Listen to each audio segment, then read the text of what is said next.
네, 지난 월요일 법정에서는 검찰의 오만방자한 태도가 고스란히 드러난 사건이 있었습니다. 성남FC 사건 재판장이 위법한 검찰의 행태를 지적하면서 담당 검사의 퇴정을 명하자 이에 강하게 반발하면서 검사들 전원이 퇴장해버린 것입니다. 법원은 명령문을 통해서 해당 검사에 대한 일일 직무대리 발령은 위법하고 위 검사가 검찰청법 제5조를 위반한 위법이 있으며 이러한 위법 상태가 시정되지 않는 채 계속 유지되고 있는데도 그 위법 상태나 문제점을 검찰 스스로 시정할 가능성도 없어 보인다. 누구보다도 법률을 준수해야 하고 법 질서를 수호할 의무가 있는 검사의 이러한 위법과 위법 상태를 사회의 이목이 집중된 중요 재판을 진행하는 이 법정에서 그대로 용인하고 방치하는 것은 재판에 대한 국민의 신뢰를 훼손하고 법정의 존엄과 질서를 해치는 것이라 봄이 타당하다. 검사의 위법은 어떤 식으로든 용납될 수 없다라고 지적을 했습니다. 그런데 해당 검사는 판사의 정당한 지적에 반성은커녕 재판부가 검찰 내부에 개입한다는 식의 궤변을 늘어놓으면서 재판부 기피 신청까지 언급했습니다. 이런 게 바로 사법방해를 넘은 재판부 겁박이자 법치 훼손입니다. 본인이 뭘 잘못했는지조차 모르는 걸 보니 지난주 기자회견에서 제대로 된 사과 없이 뻔뻔한 태도를 보인 윤석열 대통령의 모습이 그대로 오버랩됩니다.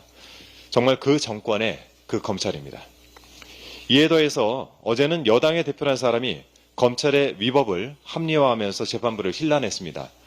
법원의 지극히 합리적인 결정을 환영하고 동조하지는 못할 망정 검찰의 입장만 대변하며 법원을 공격했습니다. 누가 보면 아직도 현직 검사인 줄 알겠습니다. 초록은 동색이요 그나물의 그 밥이라는 말처럼 윤석열 사단 출신 한동훈 대표 역시 검찰, 정치 검찰과 한몸이라는 점을 깨닫게 됩니다. 문제는 이런 검찰의 위법행위가 더 있을 가능성이 크다는 점입니다. 저희 검찰독재대책위원회가 서울중앙지법에서 재판 중인 이재명 대표의 대장동 사건과 공직선거법 사건 그리고 위증교사 사건의 타청 검사가 관여한 사례를 분석해봤습니다. 그 결과 대장동 사건은 31회, 공직선거법 사건 26회, 위증교사 사건 4회 등이 확인됐습니다. 성남FC 사건처럼 직무대리 위법성이 인정된다면 해당 검사들의 소송 행위 역시 무효로 봐야 될 것입니다. 이제 법원이 정치검찰의 온갖 불법을 막기 위해서 적극 나서야 할 때입니다. 법무부의 외청이 관행을 운운하면서 법 위에 군림하려는 검찰의 시건방진 태도에 철퇴를 가해야 합니다.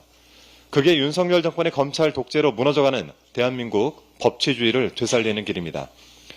곧 선거가 예정된 이재명 대표의 사건에서도 법원이 공정한 판단을 통해서 검찰의 사건 조작 행태를 엄단해 주기를 기대합니다.